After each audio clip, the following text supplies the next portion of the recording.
assim, você conhece uma pessoa, você se encanta. Tem ali os primeiros 6 meses que é aquela paixão. É uma droga. Quer ficar junto. É uma droga. Você quer ver. É parecido com uma idêntico. droga. É mesmo? O cérebro de uma pessoa apaixonada é idêntico de um dependente químico. Então é aquela coisa que você tem abstinência se não patos, vê. Né? Paixão patos, de né? patos, porque lembra uma coisa patológica, né? Como se fosse uma dependência, uma abstinência. Até dói, né? Sim, você quer ver, você fica ali, você manda um recado, você quer imediatamente ver se respondeu, você passa o dia inteiro esperando a hora de ver. Então, assim, é uma mudança muito grande. Tanto que a paixão, ela dura de 6 meses a no máximo 2 anos. Porque o cérebro fato, não né? aguenta. Imagina viver a vida inteira assim, Você fica o tempo todo hiperligado. O que está fazendo, o que não está fazendo, que horas me ligou, não me ligou ainda, isso significa o quê? Entendeu? Então, assim, o cérebro não aguenta isso. Você não consegue. Passado esse, em geral, dura 8 meses, 1 ano, tá? Mas tem gente que mais. Passado isso, a coisa tende a acomodar e começa a ter uma coisa muito mais afetiva. Porque aí o contato físico, esse contato físico que você, de dar a mão, o cheiro, dormir de conchinha, dar bom dia, isso já libera um outro hormônio que não tem nada a ver com a paixão. A Mas paixão que dá bem-estar. Também, mas a paixão, ela é dopaminérgica. É de uma substância da dopamina, do prazer imediato. Essa coisa do contato, dessa coisa mais afetiva, é ocitocina. A ocitocina é como se fosse a cola do amor. É quando a paixão deixa de ser aquela necessidade, passa a ter admiração, você passa a olhar a pessoa com os olhos de tipo assim, cara, é com ela que eu quero viver o resto da minha vida. É essa parceira. Quando você fala uma coisa e não precisa nem falar, ela já sabe o que você quer dizer. Começa aquela sincronia de cérebro a cérebro. Exato. Aí é amor. É o tal do BrainNet. Você sabe? BrainNet. Existe uma coisa entre os seres humanos que se amam, tá? Tem que ser amor, paixão não. Que é uma comunicação cérebro a cérebro que não passa por nada. Em tempo real. O quê? Exatamente. Bluetooth? Um Bluetooth. Nossa, um Bluetooth. Mas tipo o quê? Isso, por exemplo, ocorre com monges que meditam horas e horas lá no Tibete. E chega uma hora que todos conseguem. É mesmo? Exatamente. Conectados. Mas num casal, por exemplo... Num casal apaixonado, foi feita uma pesquisa o seguinte. Botava a mulher ou o homem, tanto faz, vamos supor. Você entrou lá no tubo da ressonância magnética. E aí você tá lá, eles estão... Tá tudo bem, Vilela, tudo bem. Vilela, agora eu vou te dizer uma coisa. Tua mulher tá na outra sala, também numa máquina, mas ela não entrou na máquina. Mas a gente, antes dela entrar na máquina, a gente vai começar a dar uns choquezinhos nela. Cara, imediatamente o teu cérebro começa a sentir dor. O quê? Por ela. Que doido. Isso é lindo. É muito Isso legal. É a ciência do amor. Isso é a coisa mais romântica, o corpo respondendo, né? Porque você achou que ela tá sofrendo. Olha só. Então, assim, a conexão... E tinham que ser namorados de pelo menos 2 anos. Mas deve rolar também de mãe, filho, pai... Sim, mas nesse caso foi feito de pessoas que não tinham que ser um amor imposto por sangue. Tá. Né? Uma escolha, Uma escolha. Eu escolhi amar você. Que legal né? isso. Porque a mãe tem aquela coisa, meu filho eu tenho que amar de qualquer maneira. Às vezes tem filho que a mãe nem ama.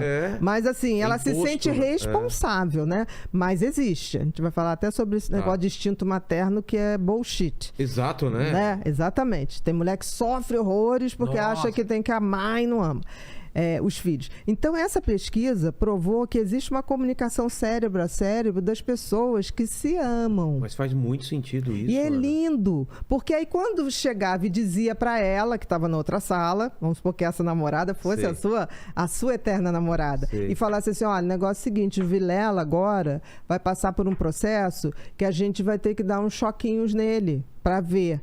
Cara, primeiro eles tentam falar, não, faz comigo. Ah, é? Os dois falavam isso. Faz comigo. Não, mas tem que ser com ele. Acendiam as mesmas regiões que seriam onde estaria dando choque nele e sem ela estar recebendo choque. Mas isso incrível, também né? Tem a ver com... Acontece uma situação de perigo ou qualquer coisa e as pessoas estão conectadas e elas não podem falar sobre aquilo Você tá ligado? Aquela coisa que depois do carro você fala... Você viu aquele negócio que eu vi, eu pensei a mesma coisa, não sei, sabe? Existe uma conexão cérebro a cérebro, que a gente não sabe muito bem como funciona, mas a cola ou Wi-Fi dessa comunicação, com certeza, é uma questão afetiva. E a gente tá, hoje em dia, com um equipamento muito melhor para começar a entender essas coisas. Não, para ver, né? Por isso que esse estudo foi um estudo feito com vários casais. E não era o casal da paixão, porque a paixão, ela tem muito da posse, ela tem muito dessa coisa de ocupar território, da preocupação. Eu tenho... As lembranças que eu tenho de paixão são muito ruins, assim. Exatamente. Porque é uma coisa que você sofre, que você não tem...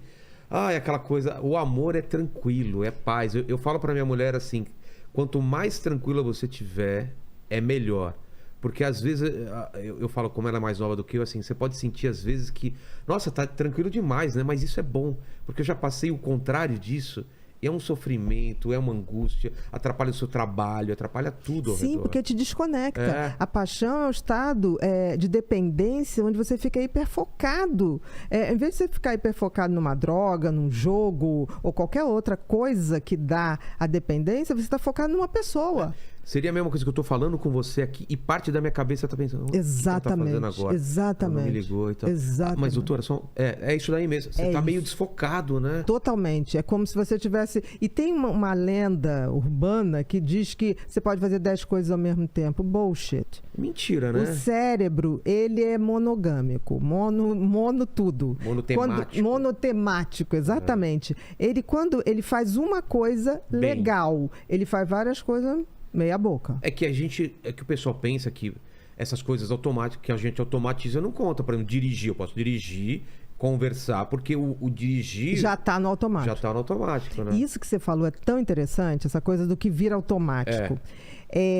O cérebro tem uma característica muito interessante, que o instrumento que a gente usa, e quanto mais a gente usa, é como se o cérebro botasse dentro dele a representação no cérebro. Não entendi. Por exemplo, certamente, se a gente fosse estudar o cérebro do Ayrton Senna, ele e o carro seria a mesma coisa. Estão tão conectados. Ou um cara que anda a cavalo direto, ele está conectado com o animal. É como se o corpo dele, a representação no cérebro do corpo dele inclui o cavalo, inclui o carro. E isso é tão verdade que a gente não precisa ser Ayrton Senna. A gente, quando dirige, a gente fala, gente, olha para cá, olha para lá. Eu não sei como cheguei, às vezes, num lugar, né? E como é que a gente passa por coisas que a gente não calcula? A gente sabe que dá. É como se o teu corpo tivesse aquela extensão. Quem tá do lado fala, não vai dar. Você fala, tranquilo, dá, e você passa. Porque o teu cérebro incorpora os instrumentos como se fizesse parte. Então, a gente tem que ter muito cuidado, porque essa coisa, por exemplo, um agricultor ou um artesão, aquilo que ele faz com a mão... torna-se uma extensão? Uma extensão dele. Olha só. Uma extensão dele. Muito. Você vê um cara dirigindo um caminhão daqueles enormes, o cara manobrando, é uma coisa absurda. E a habilidade. É incrível. E o cérebro faz isso em pouco tempo, tá? Como que ele calcula, né? Quer dizer, pra ele deve ser muito fácil, mas pra gente, o quanto ele tem que virar e você vai caber, e pra gente é um... E isso é tão fantástico, isso é um paradigma que vai mudar toda a ciência nos próximos 30 anos ou antes. Porque, assim, isso começou a se ter certeza, a gente sabia que ocorria, mas a gente não tinha certeza.